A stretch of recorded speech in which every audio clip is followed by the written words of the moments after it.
Halo Tribuners, ketemu lagi di News of the Week Tribun Pekanbaru.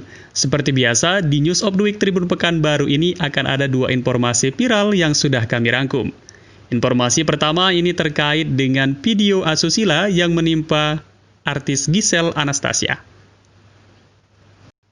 Polda Metro Jaya telah menetapkan artis Giselle Anastasia alias Giselle dan MYD alias Nobu sebagai tersangka dalam kasus dugaan video sur yang dilakukan di sebuah hotel di Kota Medan setelah dilakukan gelar perkara oleh penyidik.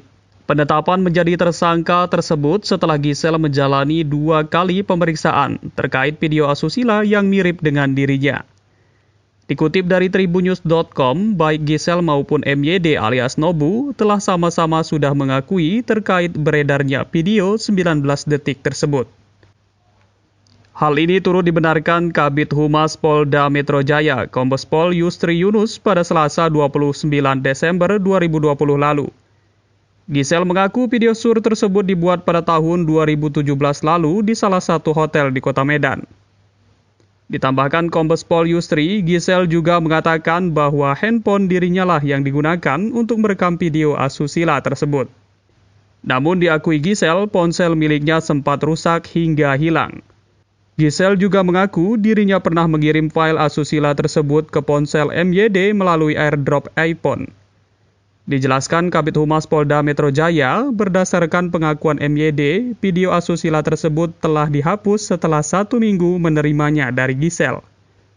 Kabid Humas Polda Metro Jaya, Kombes Pol Yusri Yunus menyebutkan, antara Giselle dan MYD hanya sebatas rekan kerja. Kini keduanya akan segera menjalani pemeriksaan lebih lanjut yang rencananya akan dilakukan pada Senin 4 Januari 2021 mendatang. Baik Tribuners, itu tadi informasi yang pertama. Langsung aja kita ke informasi yang kedua, ini terkait dengan pemerintah mengumumkan Front Pembela Islam sebagai organisasi terlarang di Indonesia. Pemerintah mengumumkan Front Pembela Islam sebagai organisasi terlarang di Indonesia melalui surat keputusan bersama SKB 6 Menteri tentang larangan kegiatan penggunaan simbol dan atribut serta penghentian kegiatan FPI pada Rabu lalu 30 Desember 2020. Setelah Menteri Koordinator Bidang Politik Hukum dan Keamanan Mahfud MD memberikan gambaran secara umum terkait pelarangan terhadap FPI, Wakil Menteri Hukum dan HAM Edward Omar membacakan 7 poin SKB tersebut. Pertama, kata Edward Omar, pemerintah menyatakan FPI adalah organisasi yang tidak terdaftar sebagai organisasi kemasyarakatan sebagai diatur dalam peraturan perundang-undangan sehingga secara de jure telah bubar sebagai organisasi kemasyarakatan. Kedua, meski FPI sebagai organisasi kemasyarakatan telah bubar, namun pada kenyataannya masih terus melakukan berbagai kegiatan yang mengganggu ketentraman, ketertiban umum, dan bertentangan dengan hukum. Ketiga, melarang dilakukannya kegiatan penggunaan simbol dan atribut FPI dalam wilayah hukum NKRI.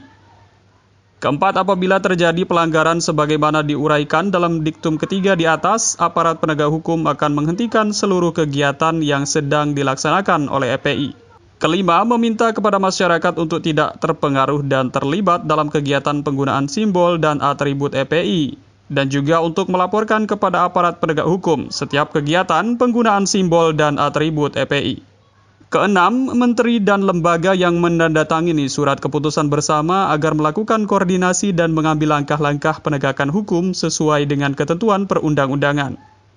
Ketujuh, keputusan bersama ini mulai berlaku pada tanggal ditetapkan. Ditetapkan di Jakarta pada tanggal 30 Desember 2020. Sebelumnya, FPI menarik perhatian publik dalam beberapa waktu belakangan, terutama usai Imam Besar FPI Rizik Syihab pulang dari Arab Saudi.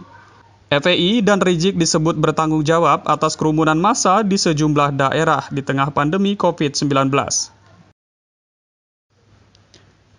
Baik Tribuners, itu tadi dua informasi viral yang kami rangkum dalam kesempatan News of the Week kali ini. Dan untuk update informasi Anda lainnya, silakan kunjungi tribunpekanbaru.com. Ragam informasi terkini kami hadirkan tiada henti. Simak tribunpekanbaru.com.